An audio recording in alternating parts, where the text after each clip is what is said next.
Hello, hello, hello. My name is Annette Fletcher, and I am Miss Big Beautiful Women of Delaware 2016, 2017, and the current pageant director, as well as Miss Fashion Global 2020 in the Curvy division.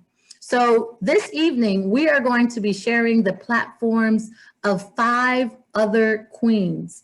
If you don't know, my platform is Building Amicable Relations. And I do that by sharing not only the Wear Your Crown speaker series, but this year in 2020, we're promoting Return Peace Corps volunteers and their experience. Yes, it will be on my YouTube page. Oh my gosh, please check it out. It is also going to be shared in the podcast on Queendom Mindset as well. If you are interested in being a Return Peace Corps volunteer or being a volunteer, please check out peacecorps.gov. If you're interested in competing or keeping in touch with any of the queens that you are going to hear from today, please pay attention, listen to how to stay connected with them. We will definitely add it to the YouTube page. So make sure you check in the comments and make sure you check in the link below this video. So coming in first, we had Amaya Caldwell. We also have Renee Reynolds. We also have Destiny Turnboe.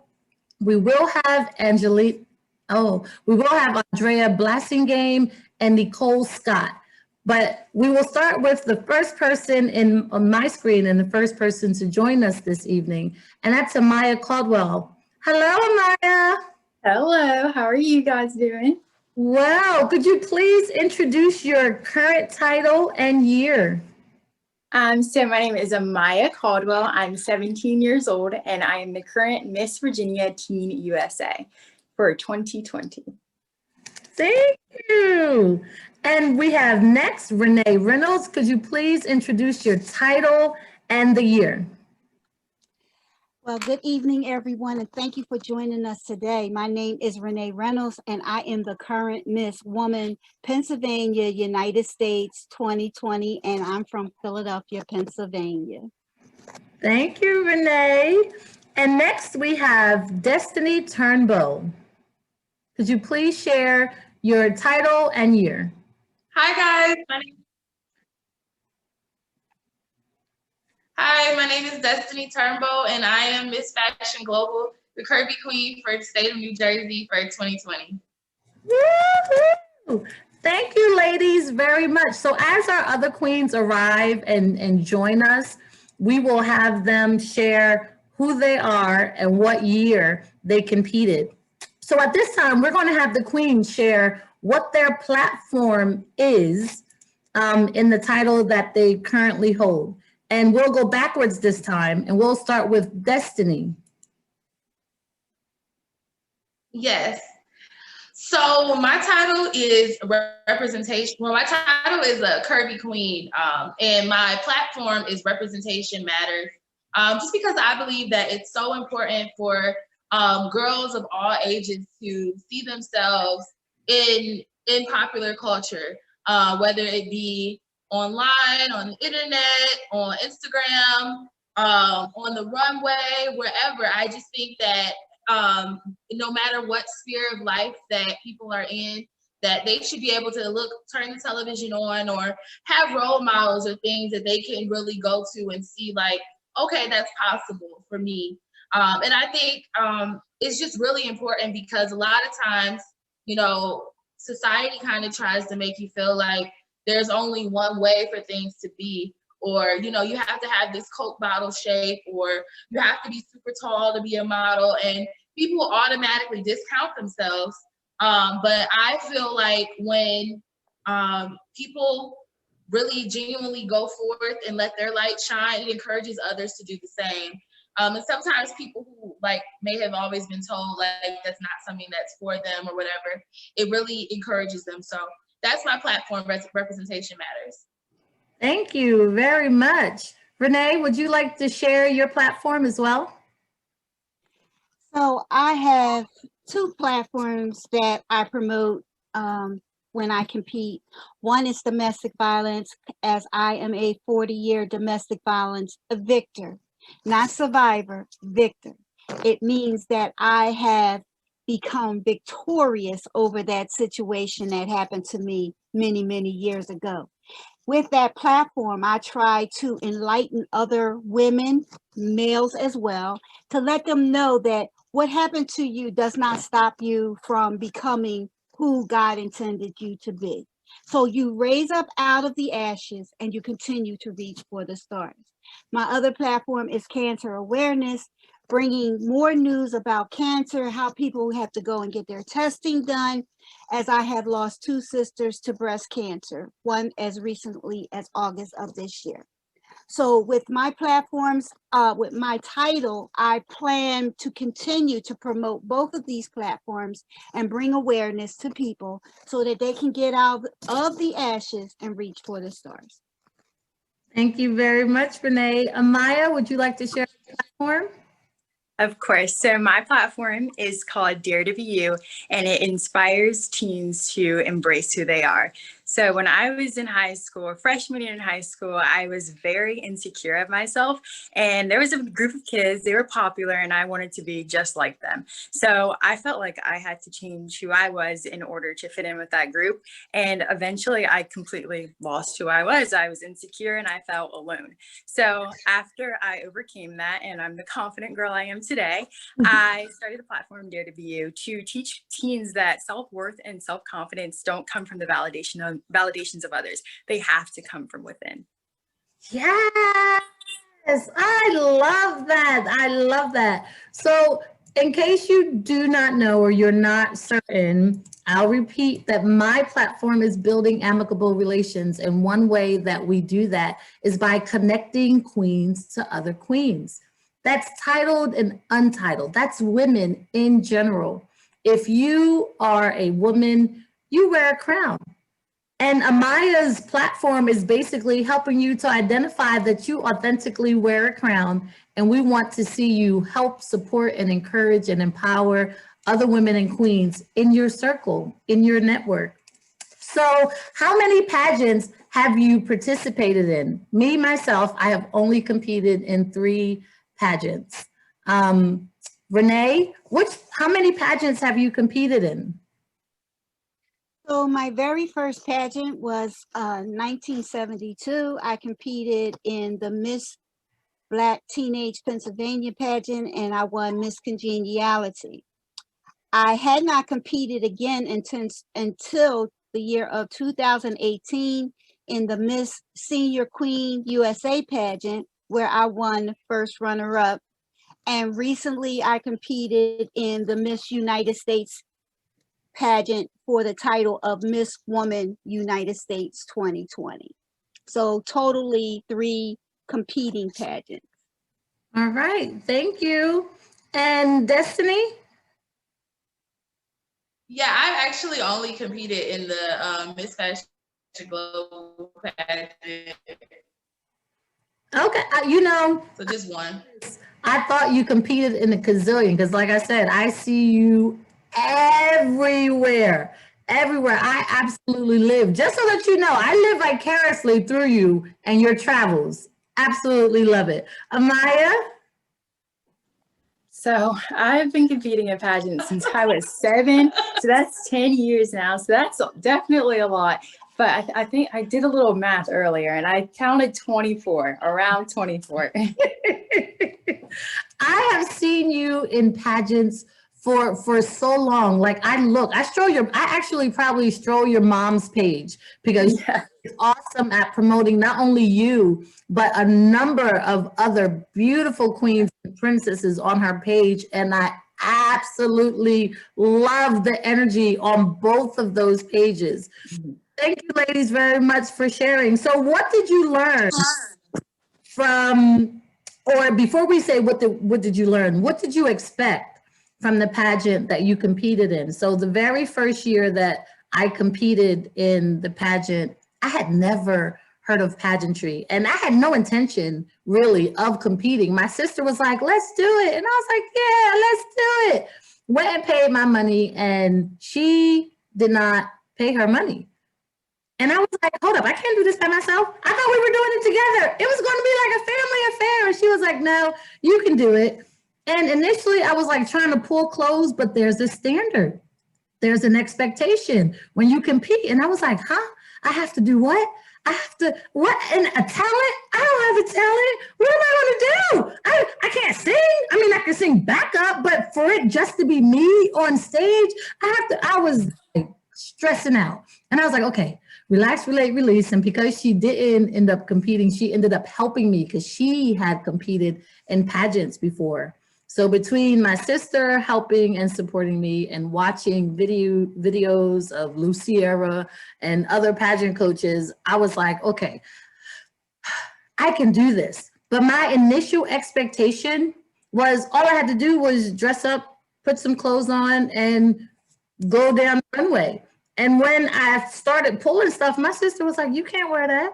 That is not pageant. And I was like, well, what do you mean? It's cute. I feel comfortable in it. I feel like myself. She was like, no, that is not pageant. Like she was, I guess, my pageant coach, I guess, my real life pageant coach, because she's the one who kind of approved my outfits, who approved my talent, which was putting on a traditional Japanese kimono to Sakura.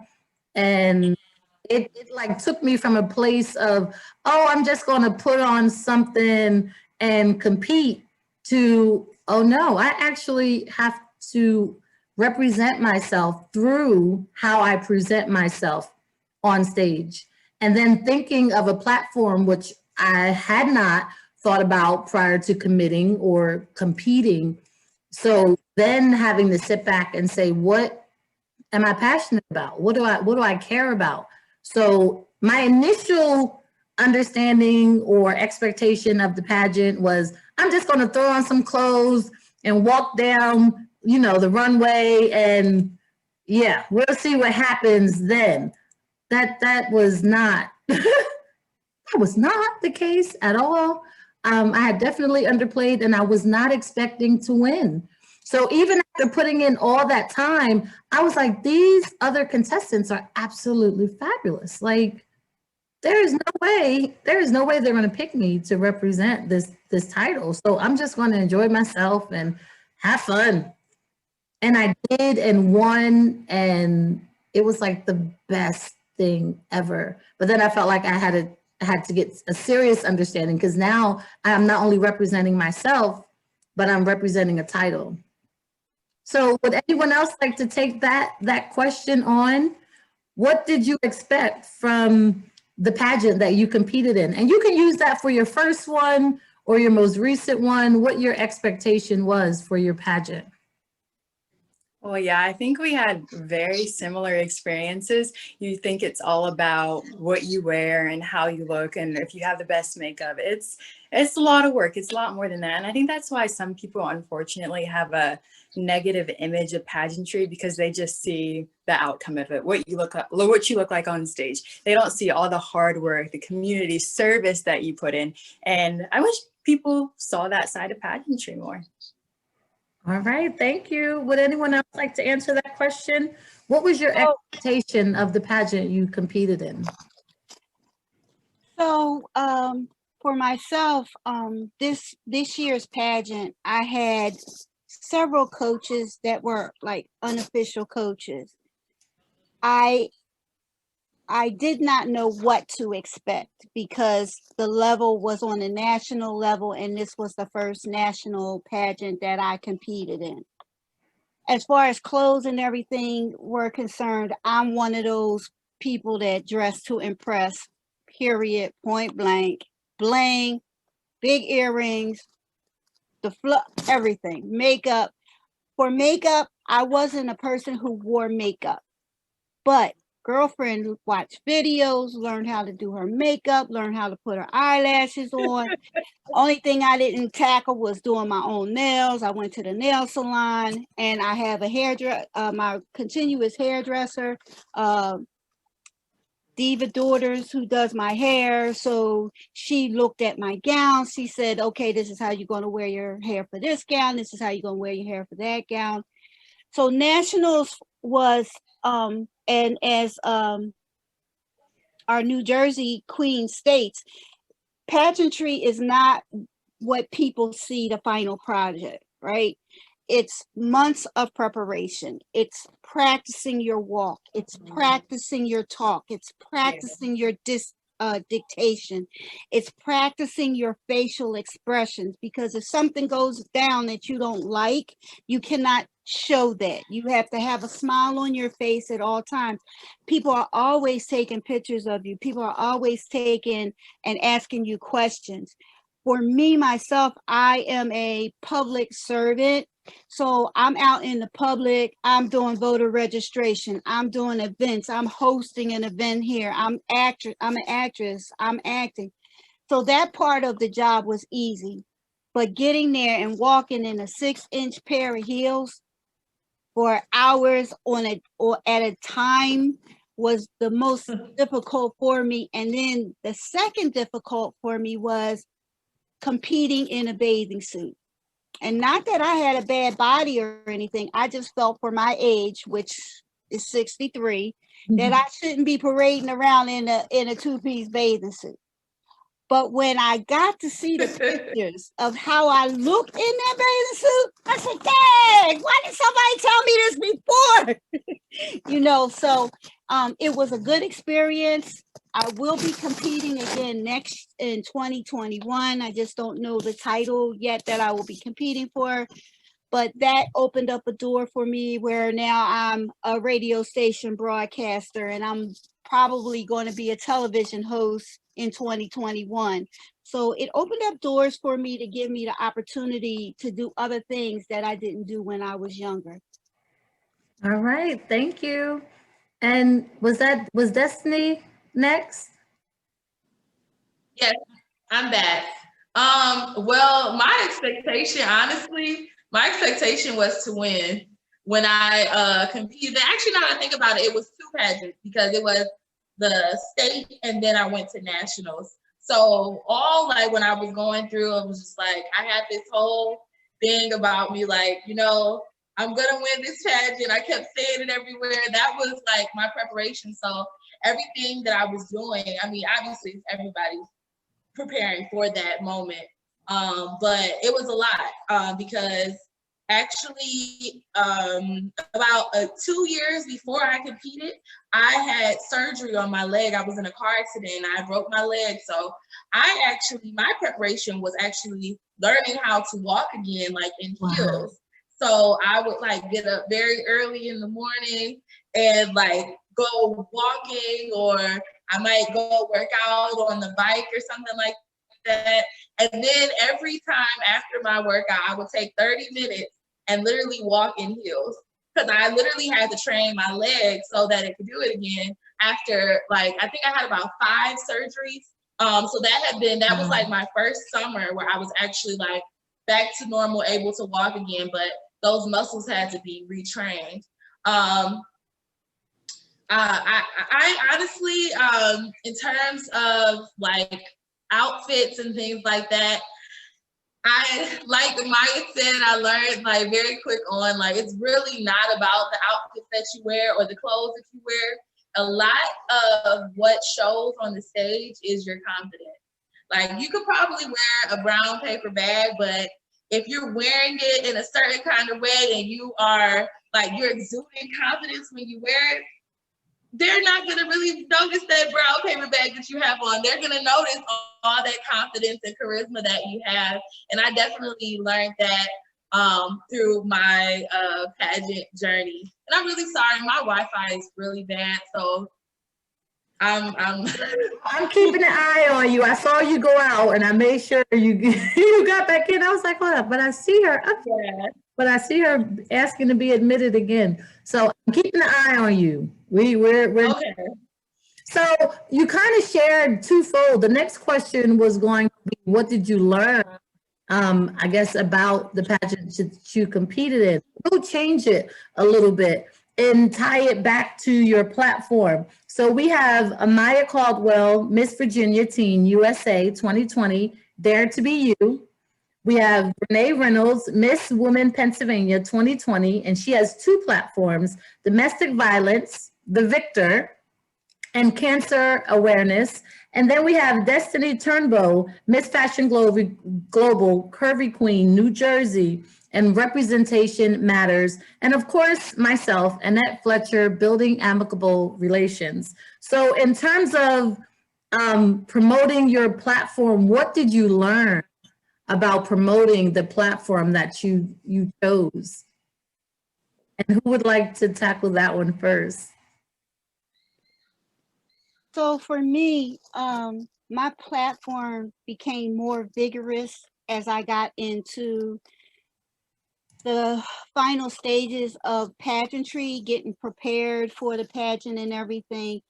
It ended up for me 2 to 3 weeks before the pageant, I had to help a young lady in California. Never saw her. A friend of mine reached out to me from California and said, my friend is in dire trouble. She's in an abusive marriage and she fears for the life of her and her children. And we have shifted her out of that location and put her in a Midwestern state with her children. Can you help us? We don't know what to do. So they literally took her out of that situation, put her immediately on an airplane and flew her to a Midwest state. So I'm like, oh my God, I wish you guys had called me when this originally was happening, because then I could have got help from where she was, blah, blah, blah. So I started making phone calls and everything, reached the state governor's office and introduced myself as Miss Pennsylvania, and I'm not able to come into your office, but can you help me to get this young lady some help? So to make a long story short, we got her into her own apartment. She moved into her own apartment December the 8th, right before the holidays. We got her connected with a food bank. We got her connected with job services, where she will be doing training to be a virtual assistant. So she's very happy right now. Not all my cases are positive ones. I did have one case where we got a young lady out in Philadelphia out of a bad volatile situation. She stayed out. We wanted to transfer to another state. She wanted to stay in the state because she wanted to continue her children being connected with their father. And she ended up going back. And we're not really sure of what's going on with her right now, but we keep it in prayer. We keep the lines of communication open, even though she doesn't respond back to us. One day she will respond. And so with doing that, and then starting my radio show in September, my radio show is called Baby Girl Says Who, What, Where, When, and Why. We talk about the topics of domestic violence and how we have to stop being silent. You see something that looks kind of funny, whether it's a family member or a friend, you need to speak up. You need to let them know, look, I'm seeing certain things and I'm not sure what I'm seeing. Is everything okay with you? This is my lifelong dream, to let people know that I was getting my butt whooped every day for 5 years. I had 2 children. But one day I looked at myself in the mirror and the Lord said to me, why are you allowing this to continue to happen? Your father didn't even beat you. I was 21 years old. And I said, okay, this is right. Why am I doing this? I packed up, took my children, took my dog, never dreaming that I would hold 3 titles in 2020. I hold 2 titles, Philadelphia, Miss Philadelphia, and Miss Pennsylvania, at the age of 63 years old, had my own radio show and going on to have my own television show. And I'm an actress and a band leader. So anybody who's out there that's watching this, you can overcome domestic violence, whether you're male, female, young or old, you can overcome domestic violence. Thank you, Renee. You're welcome. So Renee shared actually 2 things. She shared how she supports her platform, as well as what she has learned from promoting her platform, which sounds like people authentically depend on you if that is your platform. If authentically your platform is domestic violence and you are promoting that and pushing that out, people will authentically connect to you. Did anyone else want to share what they learned from promoting their platform? Yeah, well, when I was my platform, I worked with teenagers. And like I said before, when I was going through in high school, I said I felt like I was alone. So after working with these high schoolers during my seminars, I found out that a lot of teens could relate to my story. They also felt alone. They were getting bullied just like I was, and they said they felt alone. So it brings up a good point that when we talk to each other, we can connect more, and we learn that we really aren't alone. So I think that's something that we all need to remember, is that whatever you're going through, you're not alone. Yes, that is perfect. Did anyone else want to? Yes. I would say with my platform, I learned like just how important it was, like really representing yourself. Mainly because I saw it so much in my own life. I think my one event that I did was a princess party. And so basically I had a bunch of girls come in my hometown of Detroit, and we set them up at tables and we worked through like kind of like a vision board session with them. And then I had each girl go up and introduce themselves and talk about what they wrote on their vision board. And as they would introduce themselves and talk about their vision board, I would crown each girl. And so I gave them like their princess crown, and they did like a royal walk. And it was really good. And it showed me just, like I said, the importance of it, because one girl came up and to me afterwards, and she's like, thank you so much for this, because I was getting bullied at the school that I'm at. And, being able to come to this and meet other girls that really want to do things, and seeing you being so positive really was encouraging for me. And I had lots of conversations with people, women in my inbox who say the same thing. So just really being authentically you, showing that really does motivate people. And like I said, I've seen it in other women that I follow that really I feel represent very well. And it's always been motivational to me. So that's something that I really did learn this year, the importance of representing yourself. That is awesome. And they all seem to tie together. It is imperative that your platform ties into your authenticity, because people will connect to you, because their stories, as Amaya said, will resonate with other queens out there. So if you put it out there, if you share it, they will come. Your tribe will find you. So thank you, ladies, for sharing your platform. So one of the probably last questions that I'm going to ask is, one, how can people support you and your platform? And how can other queens prepare, other women, other ladies, other girls, other teens, how can they prepare for a competition? So how can they prepare, and how can people connect and or support your platform? I can start. I would say preparation for a pageant, if you haven't done one before, is like literally look into the pageant that you're thinking of going into. Look at the previous winners, read like up about the pageant, what it stands for, check the social media, like really kind of immerse yourself in knowing. And then next, I would just say practice at all times. Even if you don't have your heels on, or you're not necessarily like in your dress, but just always, whenever you're walking, even on the street, be aware of your posture, be aware of how you look, when you're received into a room, what people's faces do. You can practice in the mirror. If there's a speaking portion where you have to ask a question, definitely think about some of the questions and answers that you can do. You may want to get a speech coach. There is a lot to prepare for. But I think those are probably the most important. And there was one more question of, how can we connect to you and support your platform?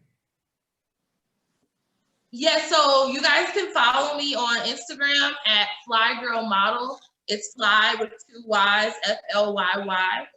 And how I could be supported, I would say follow me there. Shoot me a message. I'm always like open to talking and collaborating, working with other people. I'm actually getting ready to launch some new things within actually about next week. I'll be announcing that I'm going to do another princess party here where I am. I actually just moved to Mexico today. So I'll be announcing that, that I'm doing the princess party pretty soon. So just follow me there and you guys will have all that information, but definitely am looking for supporters, people to donate and things like that. But more info will be coming down very, very shortly. Just follow me online, Fly Girl Model, FLYY. All right, thank you. And that is, I told you, she is always somewhere. I'm telling you, I was like, what country are you in today? And you just moved to New Mexico. I knew you were somewhere. All right, would anyone else like to answer that question? How can women and girls prepare for a pageant competition, and how can people connect or stay connected with you?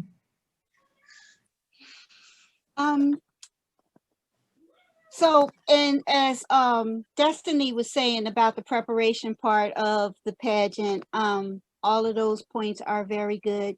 The other thing is to talk to other queens or other people who have ran in different pageants, because each pageant is operated differently. So you connect with other past queens, follow up with them. What do you think the judges were looking for? How do you think I should relate to the judges? And she said, always take, when you walk into a place, always take command of that room. Always be noticed when you walk in that room. Posture, the way you speak, your smile. It's very important to smile, very important to have a positive look about yourself, and do all of those things. If you need help, get a coach. There are many of them out there. Get a coach. As I said, I had 3 beauty queens that were my coaches. I had a dance instructor that helped me with my walk and my gowns, because all of my gowns were really big. So I had that. As far as helping me bring awareness to my platforms, I'm on all social medias. I'm on Facebook, Renee Reynolds Lawson, Facebook, Miss Woman Pennsylvania, United States 2020, Facebook, Miss Woman Philadelphia 2020. I'm on Twitter at R Factor Exchange. So you can reach out to me through all of those. And if you can't reach out to me, reach out to an organization like Women Against Abuse or Women Against Domestic Violence and make a donation. But the most important thing is to be aware of the people that are around you. If someone changes their attitude or the way they look or the way they talk, ask them if everything is okay. Make sure you communicate, and don't be silent if you see something. Sometimes it's best for you to just speak up, because sometimes the person is afraid to tell you what's going on. Don't be closed-eyed, closed ears. Hear no evil, speak no evil, see no evil. There's enough of that going on. It's time to speak up. Don't be silent. Thank you, Renee. Thank you very much for joining us. Amaya, if ladies or young women are interested in competing, how can they prepare? And how can people stay connected and support you on your platform? Well, as far as preparing for pageants, I just say know where you stand. Know what you're passionate about. That way, creating your platform, it'll be a lot easier. So know where you stand. And as far as preparing for pageants, I think it's important that it's all about being yourself and loving who you are. That is the first step before you even try to compete in a pageant, is love who you are. And as far as coaching, I totally encourage you to get a coach, but make sure it's someone that doesn't try to change who you are, but someone that helps you present the best parts of who you are. And you can help support my platform by following me on my social medias, amaya.caldwell on Instagram and Miss Virginia Teen USA on Facebook. And if you post a picture of you doing whatever makes you happiest or whatever makes you confident, and use the hashtag Dare to Be You, I can repost it on my page, and that's how you can support my platform. Oh, awesome. I'm totally going to use that hashtag Dare to Be You. I love it. And I know we are wrapping up, but one of my queens, one of my coaches, one of my friends, Andrea Blasingame, just joined us. Can you hear me, Andrea? Okay, I think she's. Yes, can you hear me? Yes, ma'am. So as we wrap up, if you can share your title, your platform, and how we can stay connected to you, I'd appreciate it. Hi, everybody. Not every day is rainbows and sunshine, and today proves to be one of them. But we remain queens. I am Andrea Blasingame from Philadelphia, Pennsylvania. I am the proud Miss Full Figure USA Pennsylvania 2019. My platform is literacy, empowerment, and awareness intergenerationally. And I am so glad that you guys did this. Of what I could hear, it was absolutely amazing and very informative. For what it's worth, I'm proud of each and every one of you. And I'm so excited to be connected with all of you. Annette, you are amazing. And what is your hashtag for your literacy program? Hashtag I read, hashtag we read, hashtag literacy empowerment. All right. Again, my name is Annette Fletcher. We have had 5 amazing queens sharing their platform and how you can stay and remain connected with them. I will be sure to add their information in the comments. I will be sure to include their information and how you can continue to support these queens and their platforms in the future as well. Don't forget, my platform is Building Amicable Relations, and I piggyback on everything these queens shared. Be your authentic self when you compete. If you do need support, encouragement, there are coaches. If you put in pageant coach, you will see a number of pageant coaches. Make sure, as Amaya said, people who are promoting your authenticity and they are supporting your run for competing in the pageant. And practice, practice, practice, as Destiny and Renee shared. Make sure you check out the pageants in advance so you have an idea of who the queens are, what their platforms are, what they represented, and how they continue to support not only their platform, but the platform of the pageant. So much for joining the Queen Circle. If you are interested in sharing your personal story, be sure to check out Wear Your Crown.